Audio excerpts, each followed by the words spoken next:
பெருமாள் சுவாமிக்கு அணிவிக்கப்படும் துளசியின் மகிமையை பற்றி தெரியுமா உங்களுக்கு?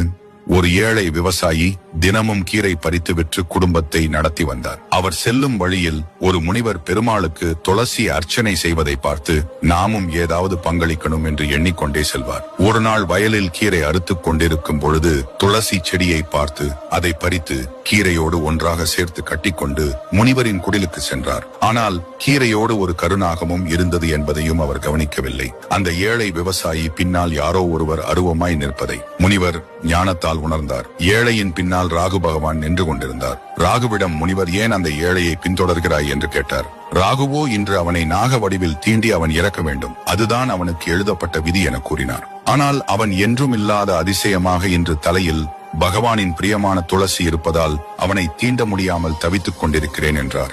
ஏழை விவசாயியை நினைத்து பரிதாபப்பட்ட முனிவர் எவ்வளவு ஆசையாக நம் பூஜைக்கு துளசியை பறித்துக் கொண்டு வந்துள்ளான், அவனை காப்பாற்ற முயற்சிக்க வேண்டும் என்று எண்ணினார். ராகுவே, அவனை நீ தீண்டாமல் இருக்க ஏதேனும் பரிகாரம் உள்ளதா என்று கேட்டார். ராகுவோ, சுவாமி, நீங்கள் இத்தனை நாள் பூஜை செய்த புண்ணியத்தின் பலனை அந்த ஏழைக்கு கொடுத்தால் அவனது சர்வதோஷம் நீங்க பெறுவான், அதனால் நான் அவனை தீண்டாமல் சென்று விடுவேன் என்றார். தன் பல வருட பூஜை புண்ணியத்தை அந்த ஏழைக்கு தானமாக கொடுத்தார். அது கிடைத்ததும் ராகு பகவான் மகிழ்ந்து மறைந்து விட்டார். கருநாகமும் மறைந்தது.